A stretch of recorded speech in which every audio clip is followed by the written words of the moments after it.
तो चलिए दोस्तों, आज हम बात करेंगे जीएसटी ऑन रेंट के बारे में। रेंट के ऊपर एक अभी नई नोटिफिकेशन आई थी जिसमें 10 अक्टूबर से रेंट के ऊपर आरसीएम लगा दिया गया था। आज हम रेंट को डिटेल में समझेंगे कि रेंट के ऊपर किस तरीके से आरसीएम लगता है, किस तरीके से जीएसटी लगता है, किसको लगाना मैंडेटरी है, किसको नहीं लगेगा। आज इसके बारे में सारी डिटेल समझेंगे।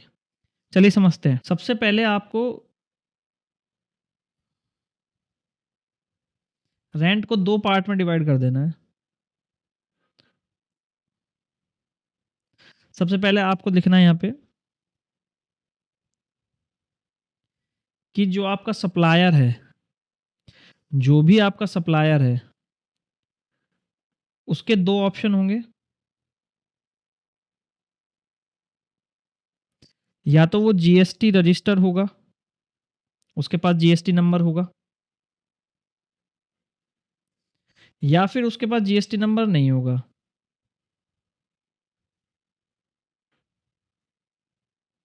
या तो उसके पास जीएसटी नंबर होगा या उसके पास जीएसटी नंबर नहीं होगा। अगर उसके पास जीएसटी नंबर है तो फिर 2 ऑप्शन निकल के आते हैं। सबसे पहला ऑप्शन हमको ये ऑप्शन हमें किसके लिए देखना है? टीनेंट के लिए। सबसे पहला हमको देखना है कि टीनेंट या तो रजिस्टर होगा जीएसटी में या टीनेंट जीएसटी में रजिस्टर नहीं होगा। यही 2 ऑप्शन हो सकते हैं। अब नहीं रजिस्टर होने वाले केस कौन से हो सकते हैं? जो रेजिडेंशियल प्रॉपर्टी में हो। अब इसको ऊपर से अपन समझते हैं। अगर आप सप्लायर जीएसटी रजिस्टर्ड है, जिसकी प्रॉपर्टी है, और वो जीएसटी रजिस्टर्ड टीनेंट को अपनी प्रॉपर्टी देता है, तो वो 18% जीएसटी कलेक्ट करेगा। किससे करेगा? टीनेंट से। और टीनेंट को क्या फायदा होगा? टीनेंट को इसका आईटीसी यानी इनपुट टैक्स क्रेडिट मिल जाएगा। ये अलाउड होगा इस केस में। सप्लायर अगर आपका जीएसटी रजिस्टर्ड है और आपका टीनेंट जीएसटी रजिस्टर्ड नहीं है, उस केस में भी सप्लायर जो है वो 18% जीएसटी कलेक्ट करेगा। लेकिन इस केस में आईटीसी अलाउड नहीं होगा, क्योंकि जब टीनेंट जीएसटी रजिस्टर ही नहीं है तो इसको आईटीसी कहाँ से दिया जाएगा? आईटीसी जब मिलेगा जब ये अपनी जीएसटीआर 3B फाइल करेगा। अब 3B फाइल करने के लिए इसको रजिस्टर्ड होना बहुत ज़रूरी है। अभी रजिस्टर ही नहीं तो 3B कहाँ से फाइल करेगा? और इसलिए इसको आईटीसी अलाउड नहीं होगा। अब बात करते हैं, आपका सप्लायर अगर नॉट रजिस्टर्ड है, ये भी एक परफेक्ट एग्जांपल हो सकता है रेजिडेंशियल प्रॉपर्टी का। ठीक है। अब सप्लायर नॉट रजिस्टर है। अब इसके अंदर अगेन 2 सिनेरियो आते हैं कि जो आपका टीनेंट है वो अगर जीएसटी रजिस्टर्ड है,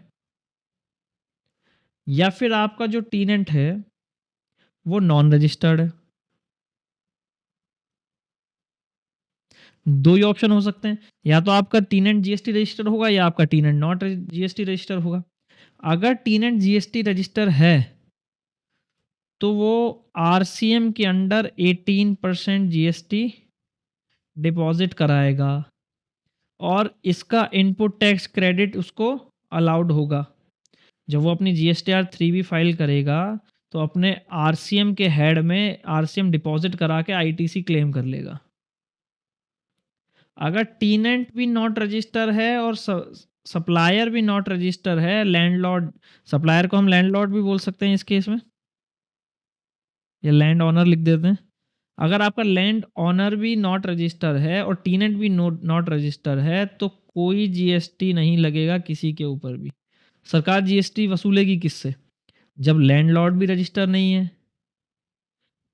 जब टीनेंट भी रजिस्टर नहीं है, तो जीएसटी कलेक्ट किससे किया जाएगा? सरकार द्वारा। तो इस केस में कोई भी जीएसटी किसी के ऊपर भी नहीं लगेगा। ध्यान रखें, जो ये वाली कैटेगरी है, ये वाली जो कैटेगरी है, ये एफसीएम के अंडर आती है। फॉरवर्ड चार्ज मैकेनिज्म, मतलब फॉरवर्ड चार्ज मैकेनिज्म मतलब होता है कि जो भी आपका सप्लायर है वो आपसे जीएसटी कलेक्ट कर रहा है और गवर्नमेंट को डिपॉजिट करा रहा है। ये जो कंडीशन आती है ये आरसीएम के अंडर आती है, यानी ये जो कंडीशन आती है ये आपकी आरसीएम के अंडर आती है, यानी रिवर्स चार्ज मैकेनिज्म। इसमें क्या होता है कि जो सर्विसेज यूज़ कर रहा है, जो बायर है सर्विसेज का, जो टेनेंट है, वो आरसीएम डिपॉज़िट भी कराएगा और वही आरसीएम का इनपुट भी ले लेगा। देखा जाए तो बात दोनों में सेम है, लेकिन ये एफसीएम के अंडर आती है और ये आरसीएम के अंडर आती है। अगर आप कहीं पे भी रेंट के अंदर आरसीएम पे अटकें, तो ज़रूर ध्यान रखें, ये आपको सिनेरियो बना लेना है कि आपका सप्लायर रजिस्टर है या नॉट रजिस्टर है, या आपका लैंडलॉर्ड रजिस्टर है या नॉट रजिस्टर है। आपको क्लियर हो जाएगा कि आपको किस तरीके से इसका ट्रीटमेंट करना है, आरसीएम के अंदर करना है या एफसीएम के अंदर करना है।